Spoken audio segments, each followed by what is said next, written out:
I do a whole talk on Babel, the Tower of Babel, and the races, etc. And this is a very common question.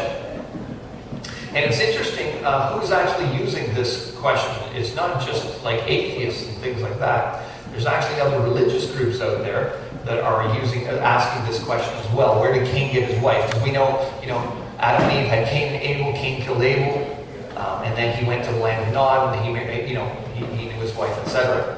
So first of all, let's not skirt the issue. What the Bible says about people.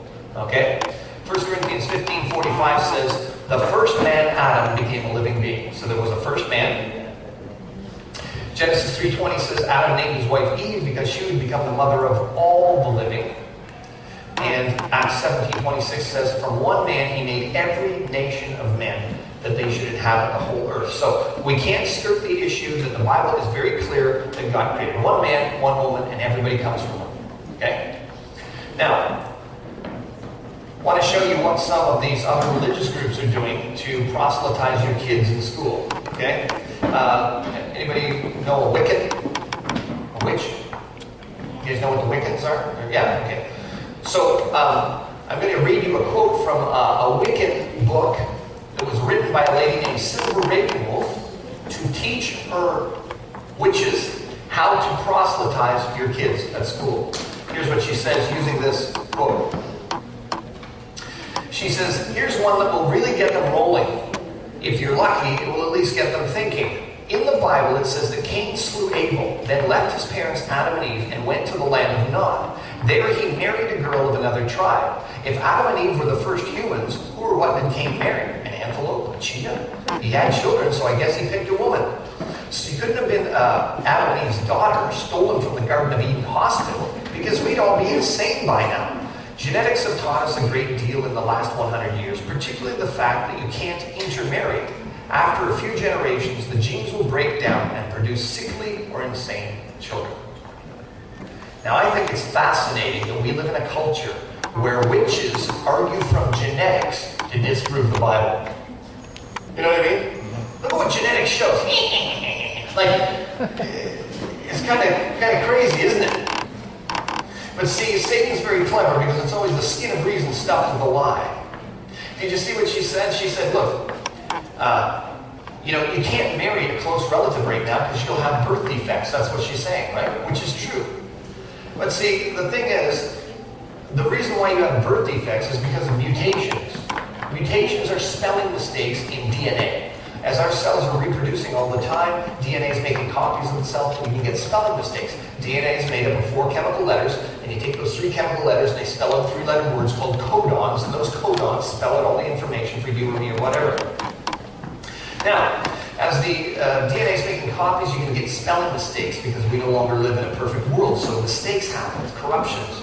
And what will happen is that you've got a backup copy of these different genes that you pass on to kids. Now, if you've got a bad gene and a good gene, usually the machinery will choose the good gene to pass on. So, you inherit one from mom, one from dad, and it's usually going to choose the good gene. However, closely related people have similar mutations. So if you marry, let's say, a sister today, she might have the same bad gene, and they pass those 2 bad genes on to the kids, and the machinery has to choose from one of those bad genes, and that's where you get birth defects from, right?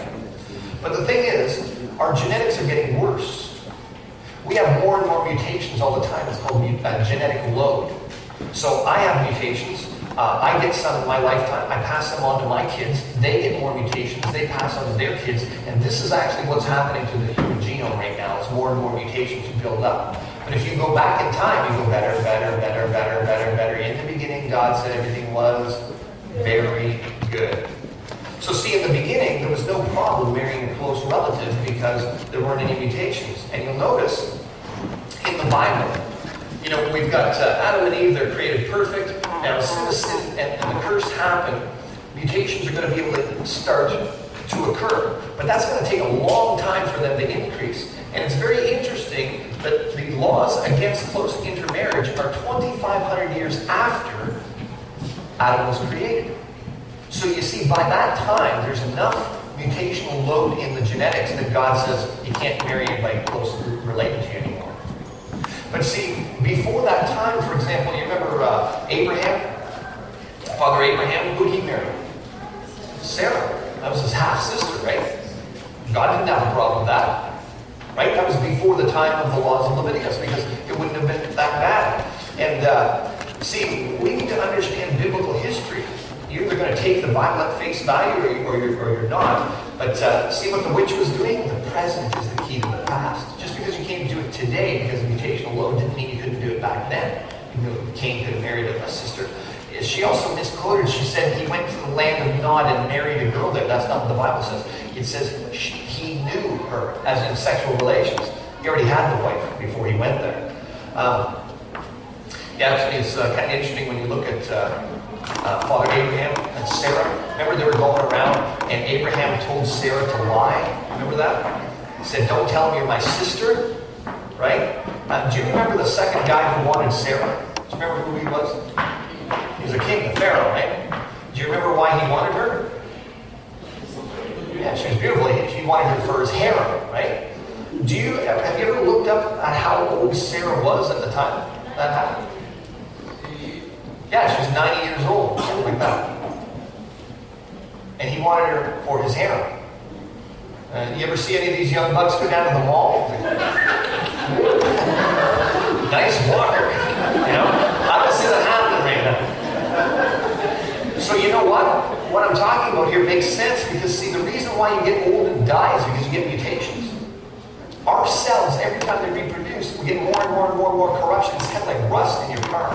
That's why you get old and die, is because of mutations. And the mutations are increasing back then. Remember before the flood, how long people lived? For a very long period of time, right? So we need to really take a look at what the Bible says about history and things like that. So where Cain get his wife, he would have had to marry one of the sisters or cousins or something like that. Right? Any other questions?